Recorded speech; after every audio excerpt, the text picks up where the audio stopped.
Every piece of clothing we wear is never neutral. It can obey the rules or rebel against the world. But when our bodies carry unexpected symbols, are we still allowed to be ourselves? We often think dressing up is just self-expression, but Judith Butler reminds us, gender isn't something we are, it's something we do. This is the idea of gender performativity. Butler argues that gender is not innate or fixed. Instead, it's performed through repeated actions, behaviors, clothing, and even how we speak or walk. Think about it. We learn to act like a man or a woman, not because we are born that way, but because those roles are constantly repeated and reinforced. Drag queens don't pretend to be women. They reveal how womanhood itself is a kind of performance. As Butler puts it, gender is what you do, not what you are. And once we understand that, we begin to see how style and fashion don't just express identity, they actively shape it. We don't just perform gender, we perform it under pressure. That's where Michelle Foucault's disciplinary power comes in. Power doesn't always punish, it trains us. Through school uniforms, workplace dress codes, or appropriate looks. These rules shapes not just how we dress, but who we are allowed to be. The more we follow them, the more we become the bodies society expects. So while Butler shows us that gender is performed, Foucault shows us who writes the script. Now we turn to deconstruction, a concept shaped by Jacques Derrida. He questioned binaries like male versus female, strong versus soft, arguing they are not natural, just constructed. Post-structural feminists like Judith Butler and Donna Haraway take this further. They show how identity is fluid, fragmented, never stable. Designers like Yohji Yamamoto and Rei Kawakubo bring this to life through fashion.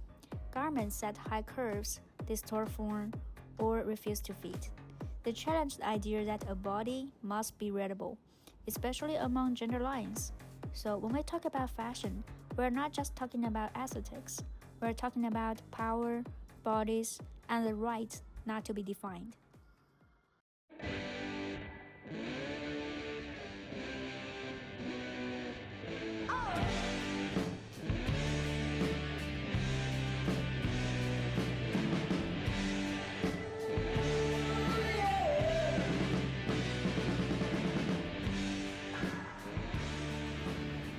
In the early 1970s, David Bowie appeared on stage wearing silver bodysuits, platform boots, and bright red lipstick. But this wasn't simply performance, it was a provocation. With his alter ego, Ziggy Stardust, Bowie didn't just ban gender, he detached from it. Ziggy wasn't a man in makeup, Ziggy was an alien, from another galaxy's gender. The time when masculinity meant control, aggression, and conformity, Bowie offered something radical, ambiguity. His style wasn't feminine or masculine, it was something else entirely. And when he kissed his male guitarist live on British television, he wasn't just shocking the audience, he was unmaking the script, the unspoken rules of how men are expected to look, move, and desire. Ziggy Stardust became a rupture, a crack in the surface of gender norms. Through Sequins and Eleanor, Bowie carved a space where identity could be fluid, theoretical, and defiantly unreal. He didn't dress like a woman, he dressed like a future where gender could be art, not anatomy. In Bowie's world, style was resistance. Clothing wasn't self-expression, it was self-invention. Ziggy was never just a costume, he was a revolution in rebuild.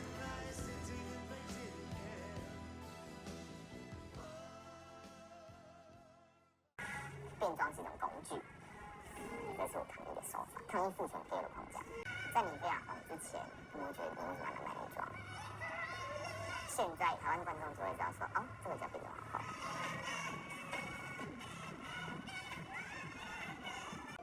我我现在是每个月给自己1个月时间做的。刚开始怎么接触到变装文化，在军中第3年，我知道我自己是 gay。是退伍之后，我才慢慢的进入同志圈，注意到一些变装后，开始慢慢自己学着，我就会稍微，或是用手穿上女装来的客气，你就会觉得你可以用另外一个身份去活出自己的感觉。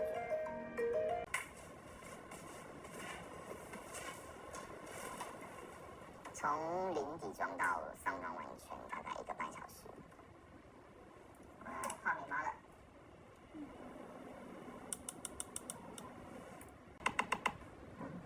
台湾变装生态其实蛮竞争的，表演的场地真的是比较少。异性恋酒吧，他们的小费真的是给的蛮多的，可是相对的，你就会很像动物园里的猴子。也是有一些观众，他们非常喜欢，觉得很新奇，但女性占大多数，男性就会觉得说，你干嘛穿这样？你就是男的，画是女的。他们不了解你的演出，有些是因为你的性别忽视掉你的演出。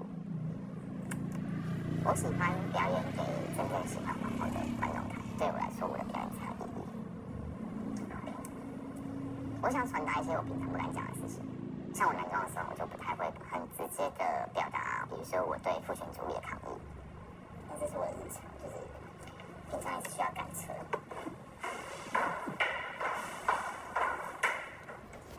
In nightclubs and on stage, drag queens use exaggerated makeup and costumes to perform femininity as a language. It is not imitation, but revelation. Gender is actually a construct script. However, in the fashion industry, there is a designer who tears this script apart in another way. He is Alexander McQueen. McQueen never just designed clothes, he waged wars with fabrics. In the 1995 Highland Rape fashion show, models wore torn dresses with fancy makeup and on-stage steps, as if they had just escaped from a battlefield and were forced onto the way.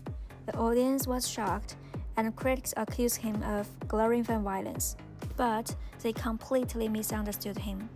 McQueen wasn't praising violence, but revealing it. The show was not about beautiful women being destroyed, but a sharp accusation on how society treats the female body, using fashion to say what people usually dare not to say. The name Highland Rape doesn't just refer to sexual violence. It directly points to the colonial history of England towards Scotland and the humiliation of women's bodies, symbolizing the continuous oppression and violation that women have endured in history and reality. McQueen shattered the image of fragile female. The women he created were bruised all over but still walking, broken, yet looking back at the audience with determined eyes. They weren't models, they were survivors. He once said, "I want to empower women. I want people to be freed of the clothes I designed for them." In his hand, fashion became a weapon, not a tool for seduction, but a symbol of resistance. Lace could roar, and high-heel shoes could stomp out rhythms of anger and power like war drums. He blurred the boundaries between elegance and cruelty, softness and danger, tearing apart the traditional imagination that femininity equals submission. McQueen didn't design to please the world, he designed to question the world. Who has a right to define what a woman should look like? He deconstructed not just dresses, but the entire society's definition of femininity.